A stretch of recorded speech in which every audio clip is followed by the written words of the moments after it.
Graça e paz, igreja? Amém. Tudo bem com vocês? Tudo certinho? Comigo também tá bem. E é um privilégio estar aqui essa noite com vocês, compartilhando a palavra de Deus. É sempre um desafio, mas é um privilégio, né? O dia que vocês tiverem a oportunidade, vocês vão entender um pouquinho melhor, né? Como Deus pode fazer, né? E faz através da sua palavra. E a gente ser portador dessa palavra é muito bom. Amém? Essa noite eu quero compartilhar um estudo com vocês. Tá aqui no fundo já, né? A conversão de Saulo. Cara, eu gosto muito quando se fala sobre conversão. Eu gosto muito quando se fala sobre testemunho de como aconteceu a conversão. Tem aqueles vídeos no YouTube, né? Eu fico assistindo. Né? Como que foi a conversão de tal pessoa? O que aconteceu? Qual foi a história daquela tal pessoa? E essa noite eu quero compartilhar com vocês a conversão de Saulo.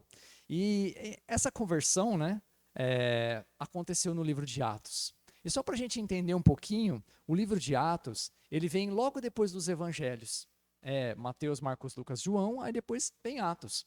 E Atos, ele relata o que aconteceu depois que Jesus morreu e ressuscitou. O que aconteceu com seus discípulos? O que aconteceu com a igreja? Porque nós sabemos que foi ali que foi o início da igreja, né? Então, o livro de Atos, né, fala sobre a igreja primitiva e também fala sobre a descida do Espírito Santo e também fala sobre a primeira perseguição dos discípulos.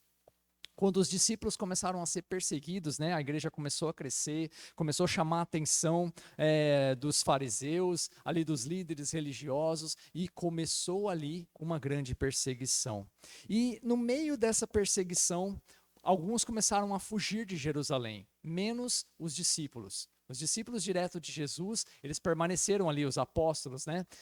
Mas muitos cristãos, né, começaram a fugir de Jerusalém. E é nesse contexto que aparece um homem chamado Saulo.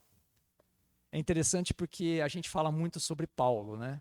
E antes de mais nada, eu quero dizer para vocês que Paulo e Saulo são a mesma pessoa. Oh, choquei agora, né? São a mesma pessoa. Muitas pessoas gostam de falar que o nome de Saulo foi mudado, né? Assim como Abrão, que virou Abraão, Saulo que virou Paulo, não. Saulo e Paulo são a mesma pessoa. É que, na verdade, Saulo é o seu nome grego, né, judeu, e Paulo era o seu nome romano. Então, a própria palavra fala, ali um pouquinho para frente no livro de Atos, que eles são a mesma pessoa. Amém? Então, se aqui, por acaso, eu acabar confundindo os nomes e falar Paulo, eu continuo falando da mesma pessoa, pode ficar tranquilo. Amém? Saulo, mais conhecido como Paulo, né? Ele foi o maior pastor, missionário, evangelista e implantador de igreja que o mundo daquela época já conheceu. Um homem muito usado por Deus. Paulo fez 3 viagens missionárias, pregando o evangelho, e dos 66 livros da Bíblia, só 13 foi Paulo que escreveu. Pensa num homem usado por Deus, né? Então eles são de sua autoria, 13 livros. E o maior desses 13 livros é considerado o livro de Romanos, em sabedoria, em instrução e em conhecimento. Então, para o cristão, né, é muito importante nós lermos o livro de Romanos, que traz muita informação, né, para a nossa caminhada cristã. Muito importante. E ele é de Paulo. O fato é que no início de Atos, nós não sabemos pouca coisa sobre Saulo. Fala muita coisa sobre ele. Nós não sabemos a história dele, aonde ele nasceu, aonde ele cresceu, como ele chegou naquela posição que ele estava, né? Por que ele pensava daquela maneira, o que tinha dentro do coração de Saulo. No início do livro de Atos não fala sobre isso. Mas é interessante que, ao passar do tempo, a gente começa a conhecer as pessoas. E é muito difícil quando nós encontramos alguém e não conhecemos nada sobre ela. E aí a gente fica, nossa, mas quem é essa pessoa, né? Quando nós chegamos aqui na igreja de Três Lagoas, a gente não conhecia as pessoas daqui. Então a gente não sabia a história delas, a gente não conhecia da onde elas vieram, se elas eram daqui, a gente não conhecia os traumas delas, a gente não conhecia os sonhos delas, os anseios. Mas com o passar do tempo, aqui congregando com a igreja, nós começamos a conhecer essas pessoas, né? Naturalmente, nós começamos a conhecer a história dessas pessoas. E quando nós não conhecemos, a gente acaba julgando, né? A gente acaba julgando um pouco as pessoas, acabamos tendo até um preconceito, né, em relação a elas. Mas qual é o segredo? Irmos conhecendo as pessoas. E assim aconteceu com Saulo. No caminhar do livro de Atos, ele mesmo começa a falar um pouco sobre ele. Ele mesmo começa a contar a sua história e a gente começa a entender um pouco mais nas suas cartas quem era Saulo. E aí eu vou adiantar um pouquinho o currículo de Saulo para vocês. Eu vou ler aqui. Saulo era um judeu puro sangue, de pais hebreus. Então, Paulo era 100% judeu. Nascido em Tarsis, uma cidade portuária grega muito rica, próspera e que tinha nessa cidade estudos, faculdades. Saulo também era um cidadão romano. E naquela época, ser um cidadão romano era algo muito importante, muito valioso. Então, isso também demonstrava que Saulo tinha também alguma situação financeira boa. A palavra fala também que Saulo era fazedor de tendas. E naquela época, o Império Romano usava muita tenda. Então, o comércio de Saulo era bom, né? Porque ele estava ali fazendo tendas para o exército, né? E Saulo também, ele aprendeu em relação aos seus estudos com um dos mais respeitados rabinos daquela época. E esse rabino era chamado Gamaliel. O texto fala que Saulo aprendeu, né, tudo sobre a religião judaica com Gamaliel. É como se hoje nós tivéssemos um professor super renovado, super conhecido, e você tivesse a oportunidade de estudar com esse professor. Então, essa foi a oportunidade que Saulo teve, né? Estudou com Gamaliel. Então, Saulo, por esse motivo, ele excedia a todos da sua idade. Ele era muito zeloso pelo judaísmo, pela lei judaica, né? E Saulo, ele cresceu dentro do centro religioso judaico daquela época. E ele também fazia parte da seita dos fariseus. Quem eram os fariseus? O fariseu era a seita mais rígida e rigorosa com a lei. Eles eram muito zelosos ao extremo da lei, eles defendiam ao extremo a lei de Moisés, né? Então Saulo, ele cresceu muito em religiosidade. Então nós sabemos hoje que religiosidade não é algo muito bom, né, para as nossas vidas, porque acaba engessando, né, acaba travando, acaba limitando o nosso entendimento. E Paulo era assim. E com isso ele se tornou o quê? Um perseguidor da igreja cristã. E por que ele se tornou um perseguidor da igreja cristã? Porque Saulo via os cristãos convertidos a Jesus como uma ameaça ao judaísmo. E como ele era muito zeloso ao judaísmo, fariseu ao extremo, então ele começou a perseguir esses cristãos. Então, olhando para o currículo de Paulo, para aquela época, ele era um homem muito capacitado. Era um currículo muito bom, né? Na verdade. Ele tinha muita vantagem e ele tinha muita qualidade. Só que Saulo era mau. Não adiantava nada. Ele ter todas essas qualidades, sendo um homem mau. Em suas cartas, um pouco mais para frente, ele mesmo descreve o que ele fazia. Ele fala assim, olha, eu pegava os cristãos e eu fazia eles blasfemarem. E depois eu dava o meu voto contra eles e eu usava a própria lei para colocar eles na cadeia. E aí quando eles eram colocados na cadeia, eles eram torturados, apedrejados e até mortos. Então Saulo, ele usava, sabe igual os fariseus usavam com Jesus? Tinha umas pegadinhas, né? Ah, Jesus, pode isso ou não pode isso? E aí Jesus sempre tinha uma resposta para eles. Então Jesus não caía nessas pegadinhas, mas os outros cristãos caíam. Então Saulo, ele usava desses argumentos, dessas pegadinhas, para condenar os cristãos. Então ele mesmo afirma, né? Ele era um homem mau. Ele usava da própria estrutura legal da lei para assassinar cristãos. No início, quando nós vemos, né? Ah, não é tudo isso. Sim, é tudo isso. Saulo era um homem assassino de cristão. A primeira vez que ouvimos falar de Saulo foi na passagem onde apedrejaram Estevão. Não sei se vocês lembram. Saulo estava lá consentindo com aquela morte, né? Ele até guardou a vestimenta, as capas, né, do pessoal, e aí ele estava apoiando aquilo. Ele foi uma testemunha da morte de Estevão.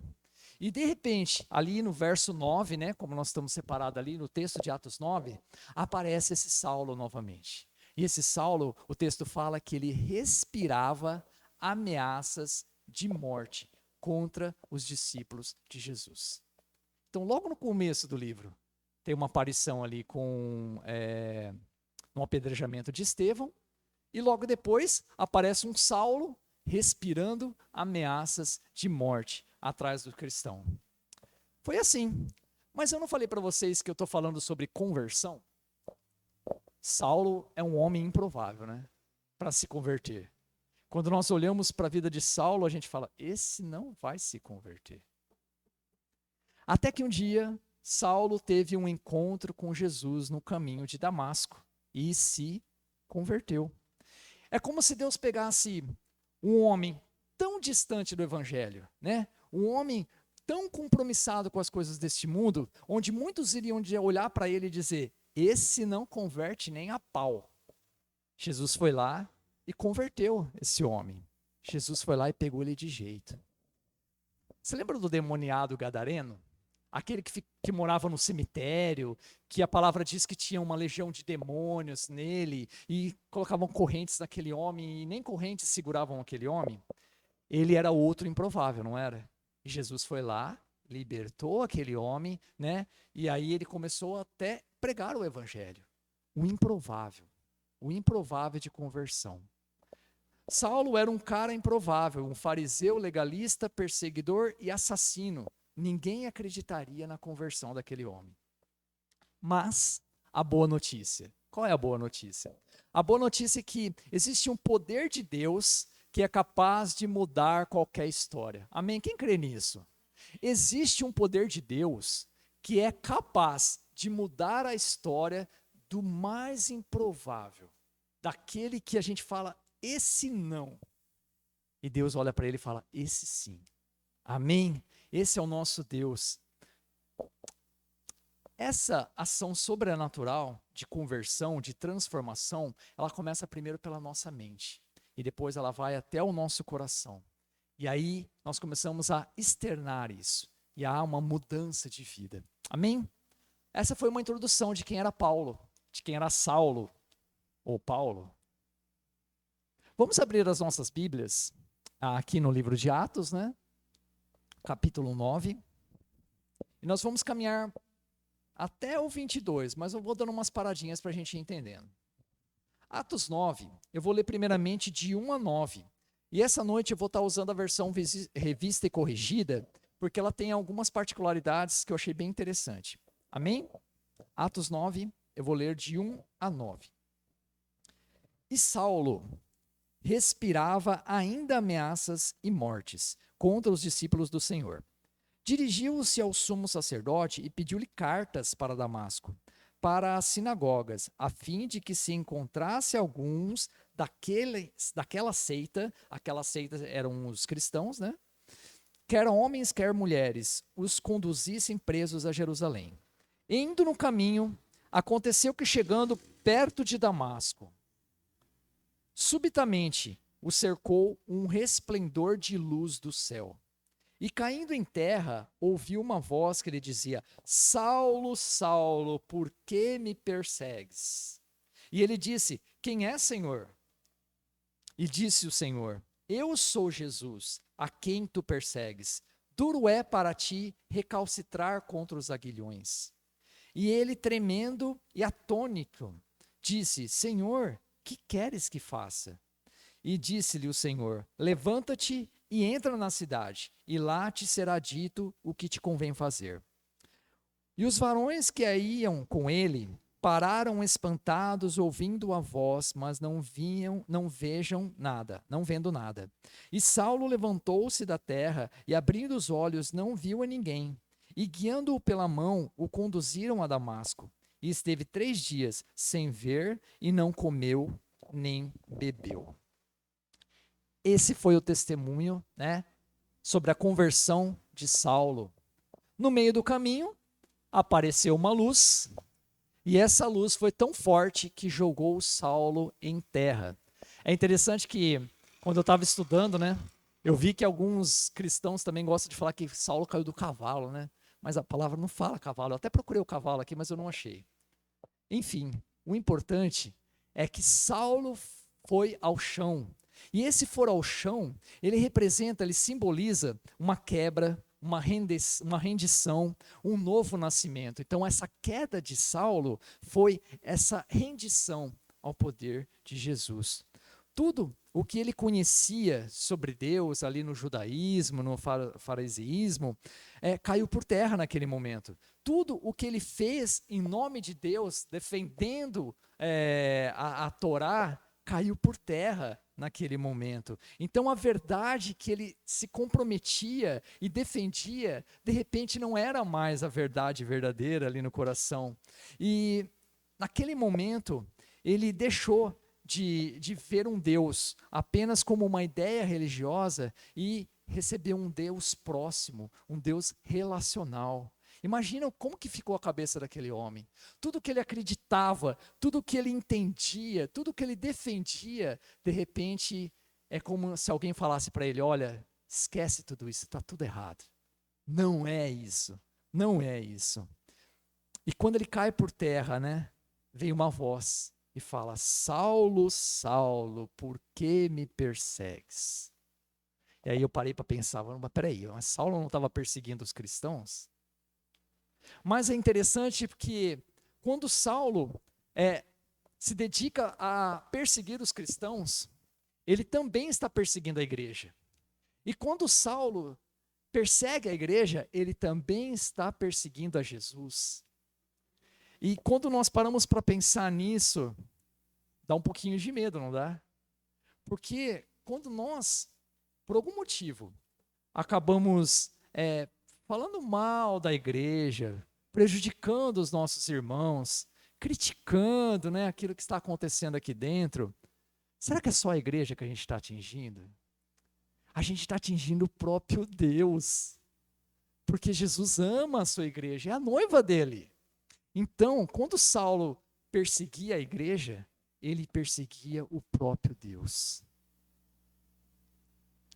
E Saulo pergunta: quem é você, Senhor? Quem é que eu estou perseguindo? E a voz responde: eu sou Jesus a quem tu persegues. E é interessante que na Revista e Corrigida tem essa frase que eu achei bem bacana. No 5, duro é para ti recalcitrar contra os aguilhões. E aí eu fui ver, né? O que é esse tal de aguilhões aí? O aguilhões é como se fosse uma lança, é uma vara, e na ponta dessa vara tem um metal afiado, como se fosse uma lança. Para que servia? Ela servia para domar o gado. E ela servia para conduzir os animais. Então, se o animal rebelde, ele lá dava uma espetada no bicho e o bicho voltava para o caminho.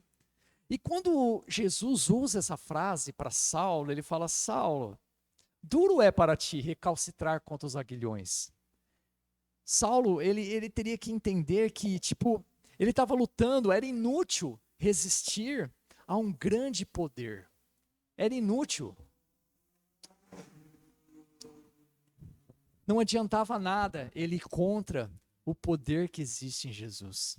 E muitas vezes a gente parece que quer, né, experimentar, né, um braço de ferro com Jesus, né? Vamos lá, vai que eu ganho. Não vai ganhar. Duro é recalcitrar contra os aguilhões. Não adianta nada ir contra, né, o poder de Deus. E Saulo se rende. Saulo se rende. E ele fala: Senhor, o que queres que eu faça, né? O que o Senhor quer que eu faça? Né? Qual é a sua vontade? Só isso já expressa que Paulo se rendeu. Saulo se rendeu ao poder e autoridade de Jesus. E esse encontro, ele foi assim, tão especial. Esse encontro foi tão marcante que a palavra fala que Saulo chegou a ficar cego. Olha como é que foi o negócio. Foi tão impactante aquele encontro com Jesus, com aquela luz, que Saulo chegou a ficar cego. E os homens que estavam com ele pegaram ele pela mão e levaram ele para Damasco. Saulo estava indo para Damasco, no meio do caminho ele teve esse encontro com Jesus e terminaram de levar ele para Damasco, só que agora cego. Só que agora com a cabeça totalmente mudada, porque ele teve um encontro com o poder, que era Jesus. Amém? Muito lindo. Conversão é uma coisa muito bonita. Muito bonita. Eu creio que cada um tem a sua história. Só que é interessante que, se a gente continuar lendo o texto, vai ter uma outra história. Vai ter uma outra história dentro dessa história, que ela está a partir do verso 10. Fala sobre um homem chamado Ananias. Quem era esse tal de Ananias, né? As duas histórias estão ligadas. Lá em Damasco, aconteceu outra história. De um lado tinha Saulo, que teve um encontro com Jesus, caiu por terra e ficou cego. E do outro lado tinha um homem chamado Ananias, que também teve um encontro com Jesus, a gente vai ver um pouquinho mais para frente, e que também teve a sua visão aberta. Como assim? Ele já não era cristão? Espera lá que a gente vai falar sobre isso. Mas antes, nós vamos entender um pouquinho o plano de fundo dessa história, né? Qual que é? Quem é esse tal de Ananias, né? Então, Ananias, o texto fala que ele era um crente, ele já era um servo do Senhor, né? Naquele tempo. Provavelmente, ele tinha sido convertido lá em Pentecoste. Porque lá em Jerusalém houve o quê? O derramamento do Espírito Santo, vocês lembram? E naquela ocasião, muitas pessoas estavam em Jerusalém, e com o derramamento do Espírito Santo, houve lá o dons de línguas, e aí Pedro se levanta e prega. E aí, quando Pedro prega, muitas pessoas se converteram. E depois, o que aconteceu? Cada um voltou para sua casa. Cada um voltou para sua cidade. E provavelmente Ananias era um desses, que foi, se converteu, voltou para sua cidade, e lá na sua cidade ele começou um grupo. Começou uma igreja, começou ali com os seus irmãos. Então ele era um cristão, né, que já morava em Damasco e estava lá junto com a sua família. Mas vamos entender um pouquinho mais essa história. Quando Saulo e os líderes judeus, eles começaram a perseguir os cristãos lá em Jerusalém, o que aconteceu? Eles começaram a fugir. E eles começaram a ir para cidades vizinhas, menos os apóstolos. E quando essas pessoas começaram a fugir, certamente eles chegaram lá em Damasco. Chegando lá em Damasco, eles encontraram quem? Ananias. E aí eles devem ter falado assim para Ananias: Ananias, você não sabe o que está acontecendo lá em Jerusalém. Cara, lá está acontecendo um rebuliço. Tem um tal de Saulo que está perseguindo os cristãos. Alguns estão sendo presos, outros apedrejados e outros até morrendo em nome do evangelho. E tem mais. Nossa, tem mais. Isso aí já é ruim, né? Tem mais. Sabe esse tal de Saulo? Ele está vindo para essas bandas aqui. E quando ele chegar por aqui, em Damasco, você se prepara, porque eu acho que ele vai vir atrás de você. Vocês não são os cristãos? Ele está perseguindo os cristãos. E pior, você não pode nem se defender com a lei, porque ele está embasado na lei, ele tem cartas. Ele tem autoridade para estar perseguindo os cristãos. Agora, misericórdia, né? Imagina como que Ananias recebeu esse fato, né? Como ele recebeu essa informação? Ele falou assim: agora eu e minha família estamos perdidos, já era, né? Eu e minha família estamos perdidos. Eles vão vir para cá. E aí ele se sentiu injustiçado, não é verdade? Porque ele não poderia nem se defender com a própria lei judaica. Ele se sentiu injustiçado. Aí eu parei para pensar, né? E vou trazer uma questão para vocês. Será que em algum momento da vida de vocês já foram injustiçados? Será que em algum momento da vida de vocês já foram perseguidos? A gente pensa num contexto grande, né? Mas será que a gente não foi perseguido no trabalho? Será que a gente não foi injustiçado na nossa escola? Será que a gente não foi perseguido e injustiçado dentro da nossa própria família, no meio dos nossos amigos? Eu creio que, em alguma situação, a gente se sentiu dessa maneira. E qual foi a nossa reação? Qual foi a nossa reação? A reação de Ananias, ele era crente. A reação de Ananias, no mínimo, ele deve ter ido orar, né? E aí ele deve ter orado e falado: Deus, Me livra. Nós não aceitamos isso, não. Como que esse homem vai vir para cá e vai atacar a gente? Não, Deus. Nos proteja. E o que aconteceu? Aconteceu o episódio da conversão. E aí, fala que Saulo ficou 3 dias cego. E nesse tempo de 3 dias, as notícias correram. E chegaram em Ananias, né? Com uma outra notícia. Ananias, coisa boa. Sabe aquele Saulo que estava vindo para cá para assolar os cristãos? Então, Deus pegou ele de jeito no meio do caminho. Sério? Deus pegou o Saulo de jeito. E foi um negócio tão grande que o homem caiu de cara no chão. Já falou até que caiu de cara. O homem caiu de cara no chão, ficou até cego. Gente, resposta de oração. Resposta de oração. Glória a Deus. Aí, o homem vinha para cá matar a gente. No meio do caminho, Deus deu um jeito nele. É livramento. Que crente que não ia falar isso, né? É livramento. Eu vou dar um exemplo para vocês. Eu gosto muito de exemplo. Eu vou dar um exemplo para vocês, para a gente entender um pouquinho mais esse sentimento de Ananias. Imaginem que lá no bairro de vocês tem um bandido lá, tem um ladrão. E aí ele começou a assaltar as casas. E aí você fala, assaltou a casa de fulano. Assaltou a casa de ciclano. E aí você já começa a ficar meio, preocupado, porque a minha casa vai ser a próxima.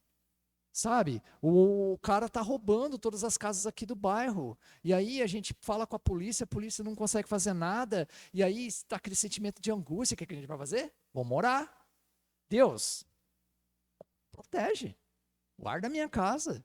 Não deixa esse ladrão vir aqui roubar minha casa, não. Tá roubando os meus vizinhos, mas aqui na minha casa, não. E aí passa alguns dias, vem a notícia. Prenderam o ladrão. A polícia pegou o miserável. Livramento. Glória a Deus, aleluia.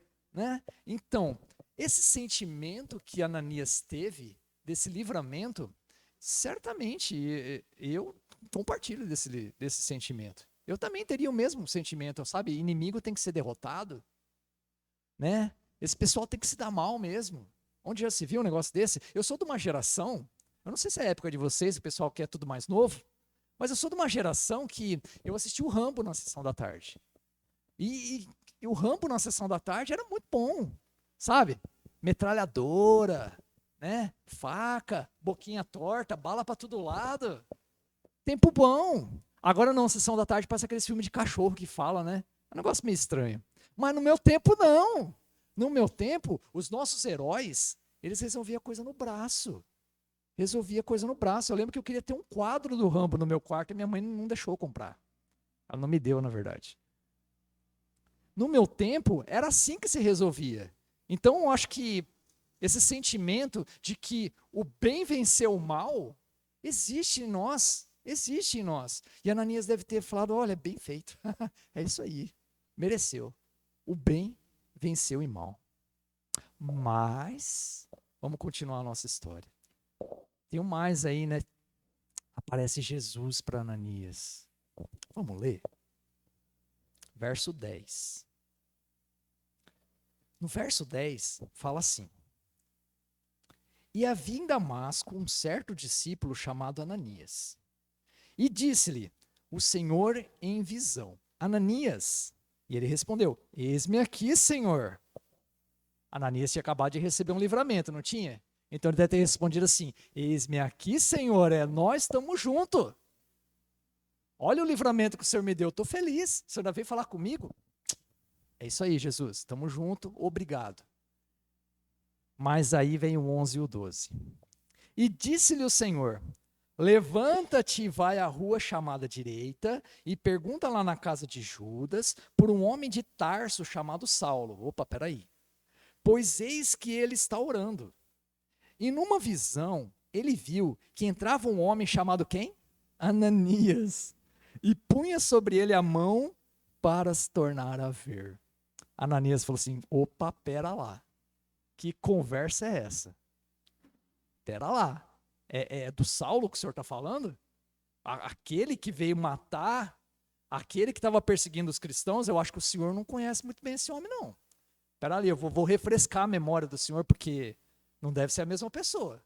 E eu ainda vou ter que ir lá? E aí, o Ananias, ele argumenta com Jesus. Ele fala assim ali no 13, e respondeu Ananias, Senhor, de muito ouvi acerca desse homem, quantos males ele tem feito aos teus santos em Jerusalém. E aqui, ele tem poder dos principais, dos sacerdotes, para prender a todos os que invocam o teu nome. Já foi lá e descascou o Saulo. Falou, não, senhor, pera lá. Esse Saulo não.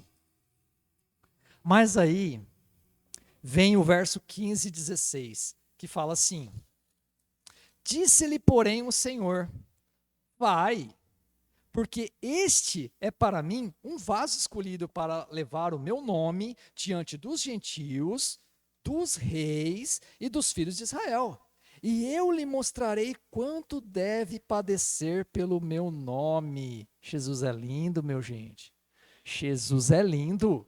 Jesus chega em Ananias e fala, peraí, Ananias, você não está entendendo a profundeza do propósito aqui. Você não está entendendo o plano que eu tenho para esse homem.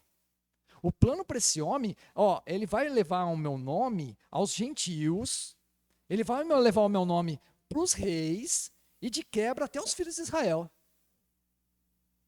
Deus tinha um plano.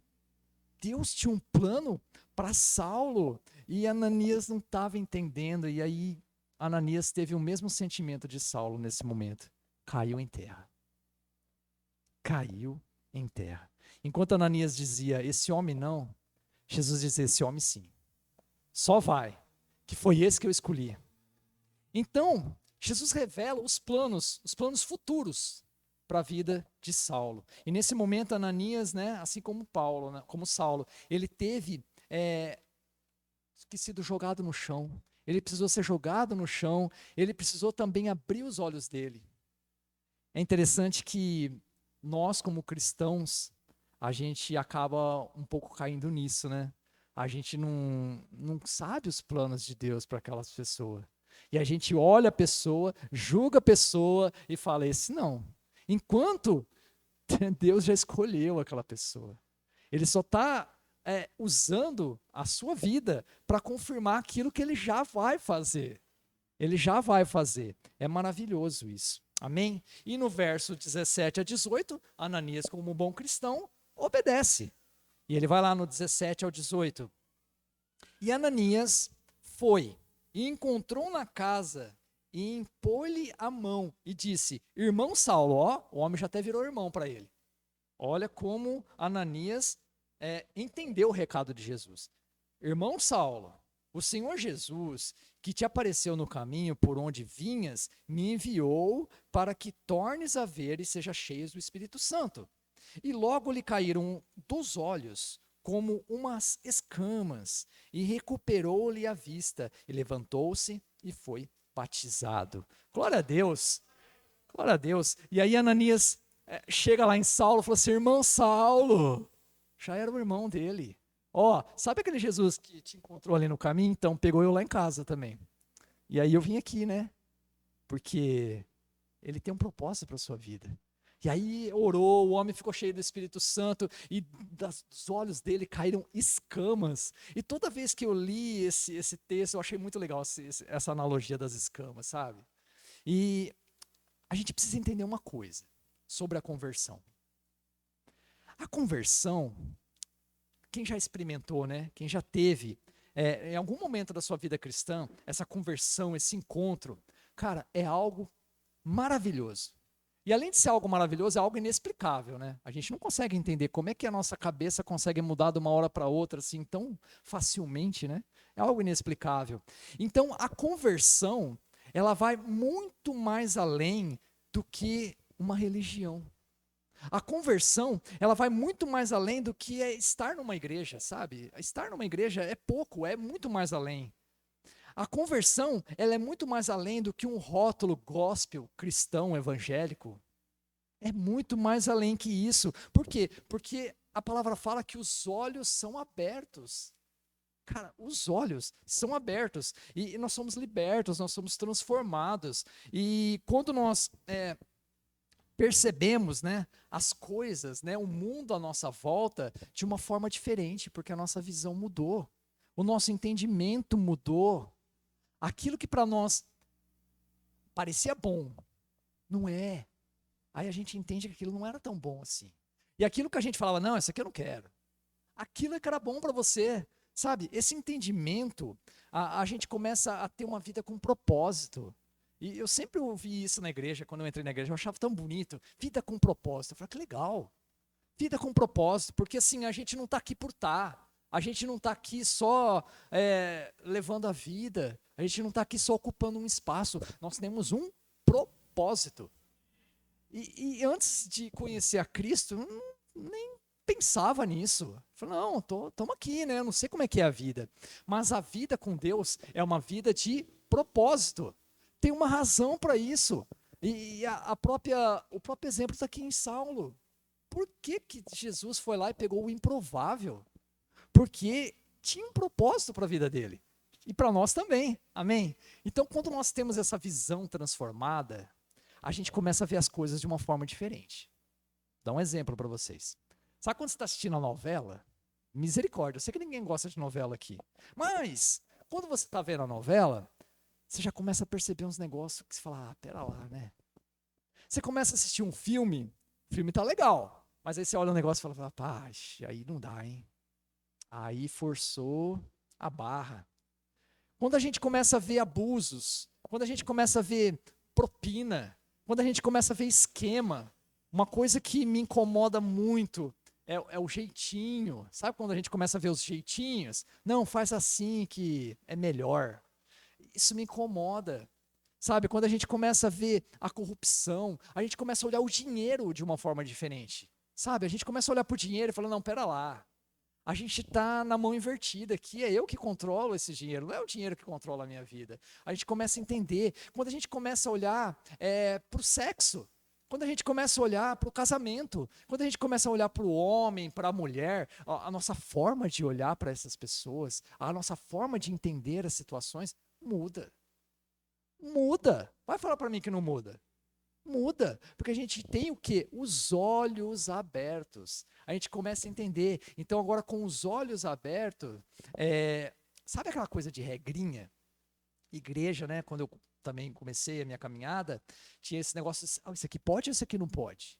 Isso aqui pode. Mas isso aqui não pode.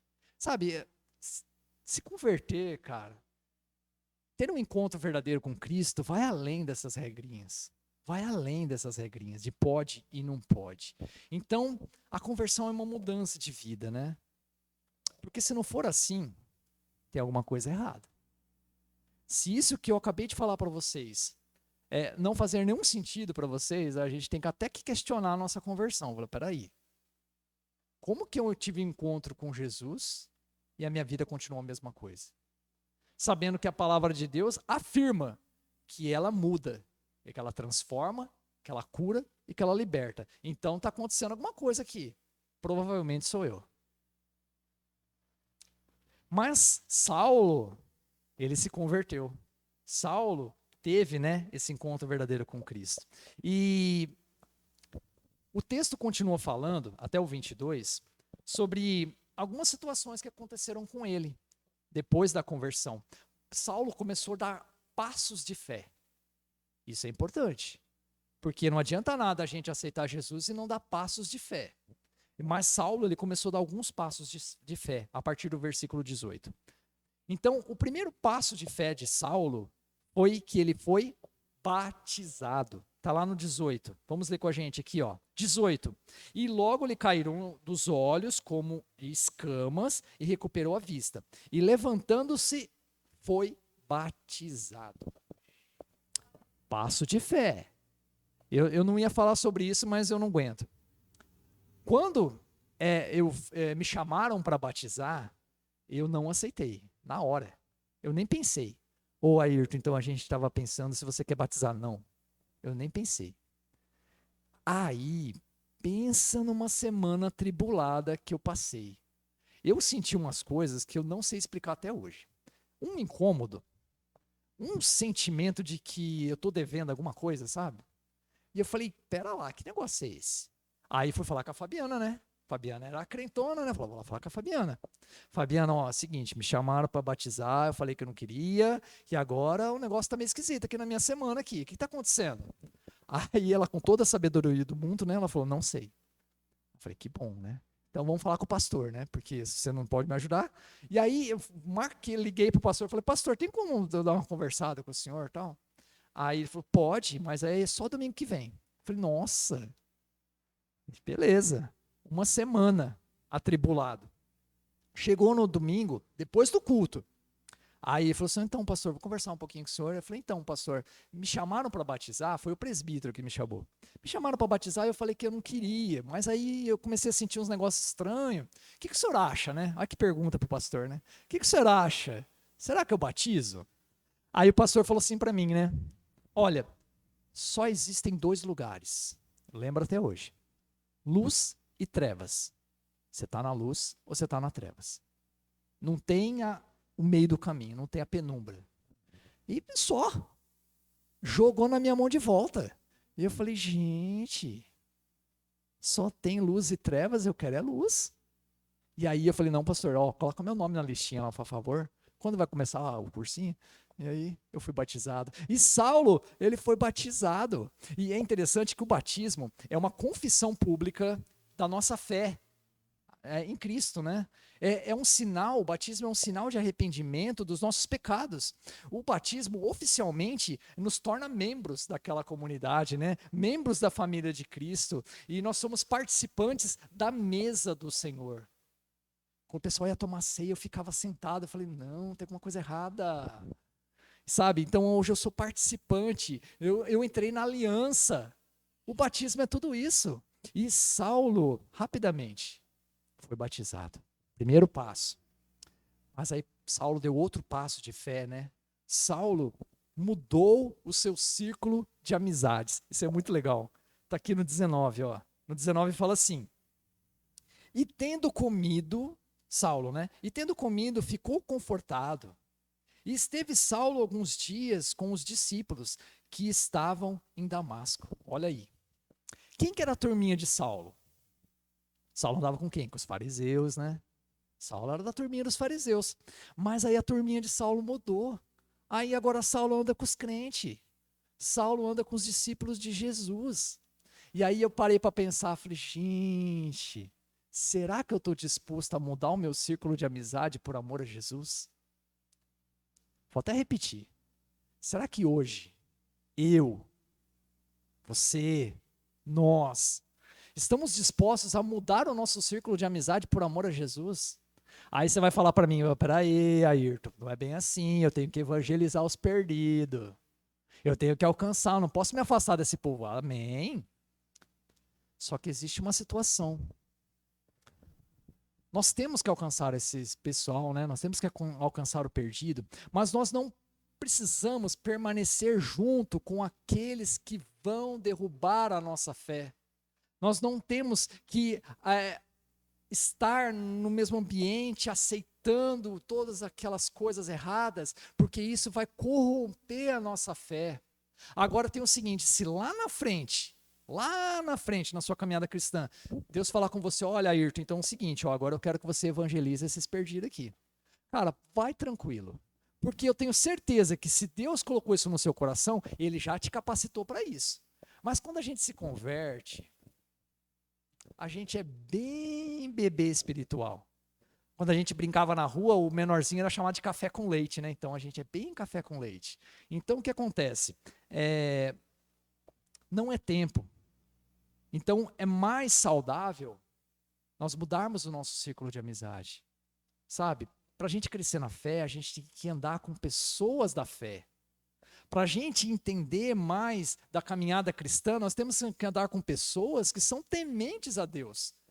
No mínimo, um pouquinho mais crente que você. E Saulo, ele entendeu esse recado, né? Então ele começou a andar com os discípulos. Esse foi o passo de fé.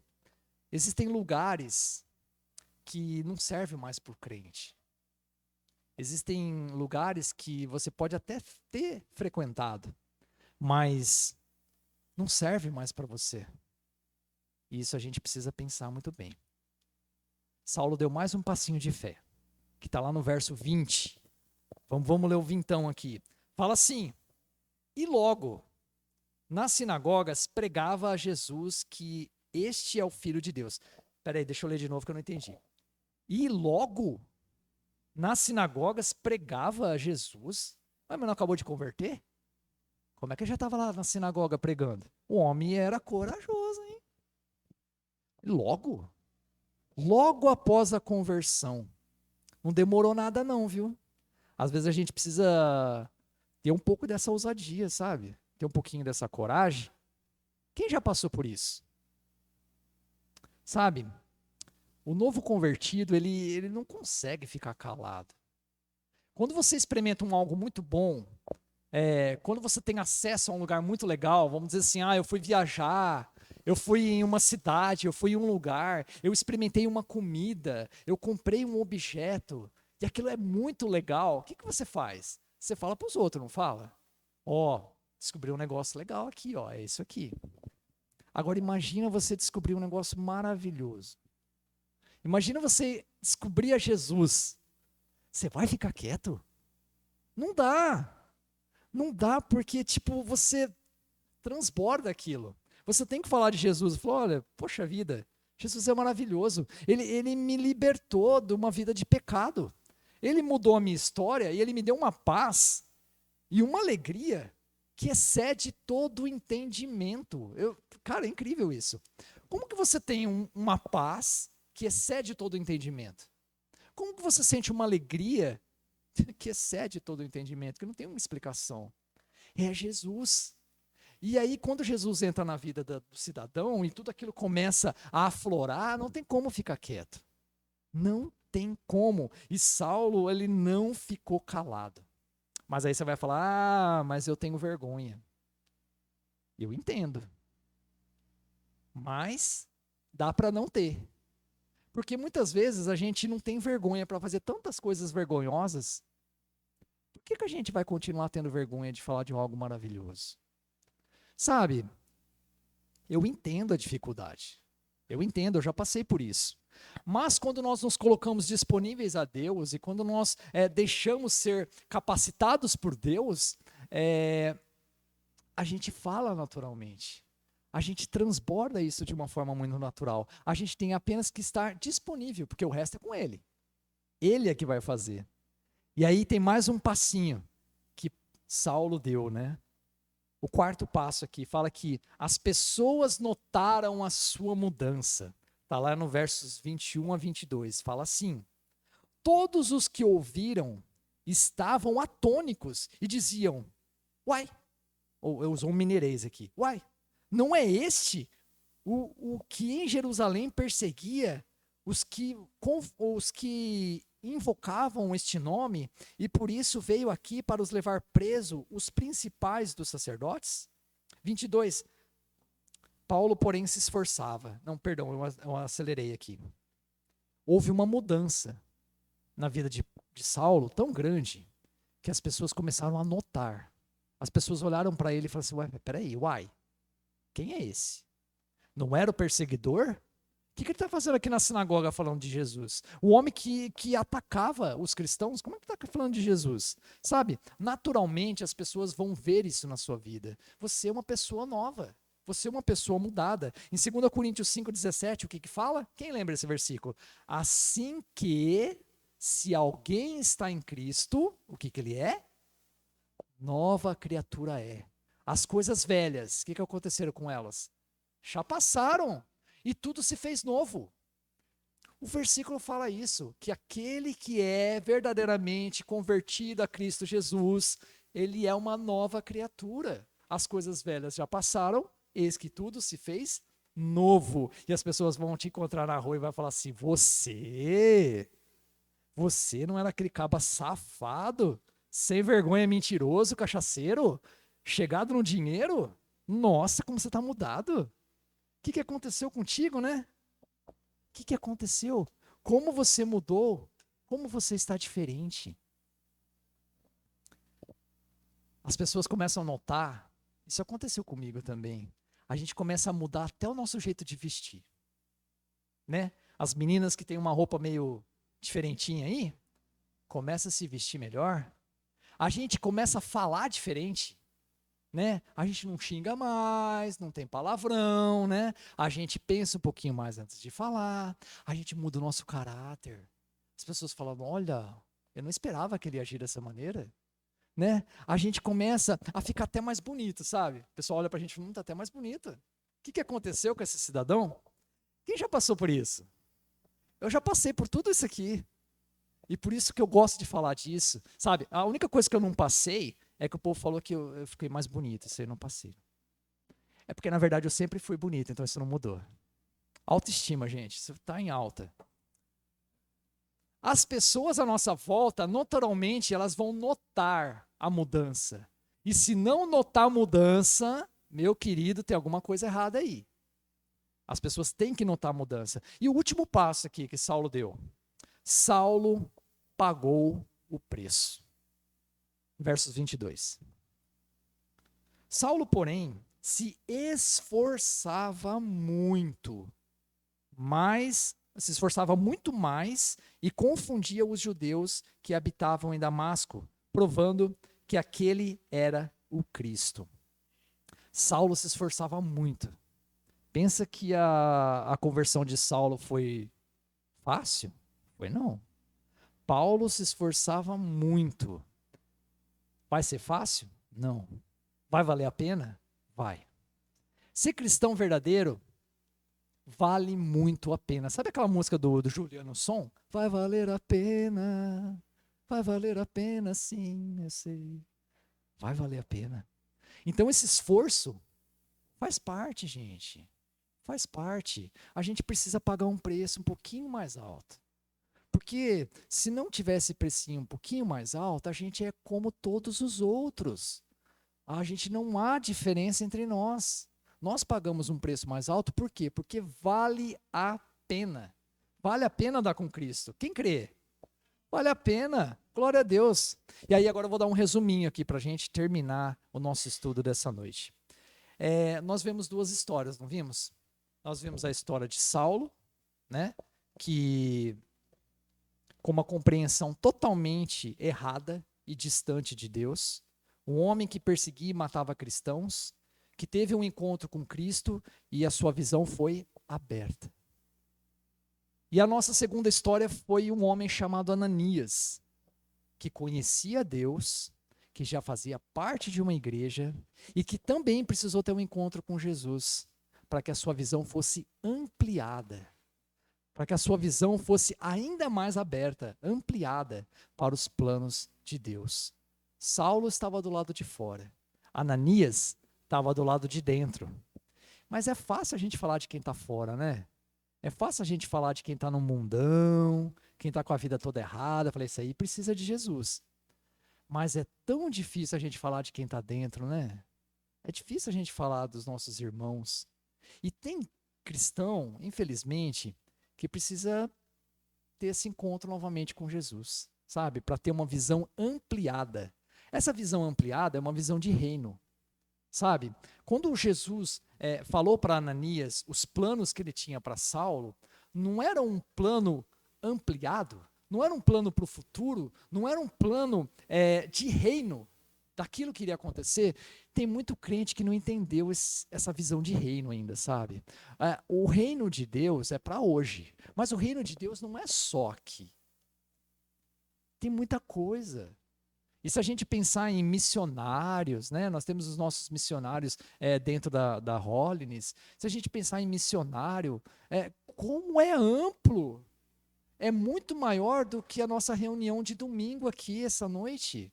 Né? Então, o cristão que tem uma visão de reino, ele tem o seu entendimento ampliado. Então, muitas vezes a gente precisa ter esse encontro na estrada de Damasco, como Saulo teve, né? Todos os dias, nós somos desafiados, assim como Ananias, e encorajados a conhecer um pouquinho mais de Deus. Todos os dias. Gente, não foi só no momento da nossa conversão. Todos os dias nós somos desafiados. O fato é que quando Deus nos desafia, Ele nos desafia a fazer coisas que a gente não quer fazer. E por que a gente não quer fazer?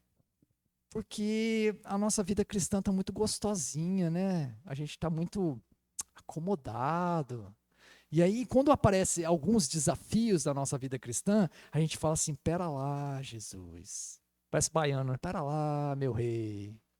Vai devagar, né? A gente precisa quebrar um pouco a religiosidade. A gente precisa quebrar um pouco o preconceito, o olhar. O nosso olhar, ele tem que ser diferente para as pessoas que estão caídas. O nosso olhar, ele tem que ser diferente para as pessoas que estão distantes. O nosso olhar, ele tem que ser diferente para aquele que nós achamos ser o nosso inimigo. Sabe aquele que te persegue? E aí a gente tem que olhar para essa pessoa de uma forma diferente. Ah, mas não é fácil. Não é fácil. Não é fácil. Por isso que Saulo se esforçava muito. Porque não era fácil. De alguma forma, de alguma maneira, o cristão ele tem que olhar para essas pessoas e pensar: Deus, me dá uma oportunidade para falar do amor de Deus para essas pessoas. E como que está sendo a nossa conversão diária? Conversão diária, olha como é que já mudou a conversa. Como que está sendo a nossa conversão diária? Será que todos os dias eu me rendo um pouquinho mais a Deus? Será que todos os dias eu me entrego um pouquinho mais a Deus? Será que todos os dias eu aceito um desafio novo na minha vida para que essa experiência com Deus me traga rumos novos, áreas novas, posições novas? Quando eu comecei a pregação aqui, eu falei para os irmãos: olha, é um privilégio estar aqui na frente trazendo a palavra, e um dia vocês vão ter esse privilégio. Será que foi assim por acaso que eu falei isso? Será que Deus não falou assim: oi, pera lá, né? Todos nós deveríamos experimentar. Todos nós precisamos experimentar, de alguma forma, de alguma maneira, oportunidades que Deus dá para a gente crescer. Essa é a nossa conversão diária. Experiências que nos transformam. Só que para isso nós temos que estar disponíveis. Quando a gente olha no WhatsApp e se olha lá online, opa, se eu mandar uma mensagem vai atender, né? E quando não tem nada escrito? Ah, eu vou mandar uma mensagem, quando ele vê, viu. O estar disponível para Deus parece que tem o mesmo sentido, sabe? Deus vai olhar e falar assim: esse está disponível. Se eu chamar ele agora, ele vai me atender. Esse aqui, eu não sei se está offline, se está escondido. Dá para esconder no WhatsApp agora, não dá? Eu não sei se esse aqui está escondido. Ah, vou mandar uma mensagem aqui para ele. O dia que ele responder, ele respondeu. Pode ser que seja tarde. Pode ser que seja um convite muito bom e você perdeu. Gostaria de orar, né? Para a gente finalizar o nosso estudo. O desejo do meu coração é que vocês tenham entendido alguma coisa desse estudo dessa noite, sabe? Dessa palavra de Deus. E como eu falei para vocês, conversão para mim é algo muito prazeroso de falar. Se eu pudesse, falaria muito mais. Eu gosto de falar sobre isso. Eu gosto de conhecer a história das pessoas e o que Deus fez na vida delas.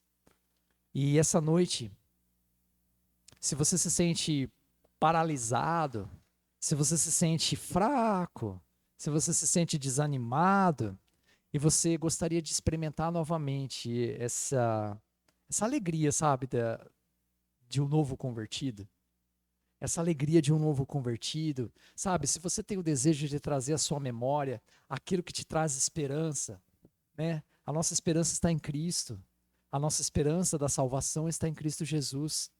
Então, se você compartilha desse sentimento essa noite, eu convido você a orar com sinceridade, do seu jeito, palavras simples, mas que cheguem a Deus como quem sabe, um pedido de socorro, né? Jesus, lembra de mim ainda? Então, estou por aqui. Você tem alguma coisa nova para nós aí? Sabe? Para que Deus use você, que Deus te coloque novamente nos trilhos e no plano que Ele tinha para você lá na sua conversão. Cara, Os planos de Deus são perfeitos, né? Maravilhosos para a nossa vida. Vamos orar? Querido Deus, eu me alegro, meu Pai, por ter contato com a Tua palavra. E essa palavra realmente, Deus, vem nos confrontar, vem nos motivar a sermos, ó meu Pai, aqueles que Te conheceram e sentiram a presença maravilhosa do Senhor. Querido Pai, eu sei o que o Senhor fez na minha vida. Eu sei que o Senhor me tirou, meu Pai, das trevas e me trouxe para a luz.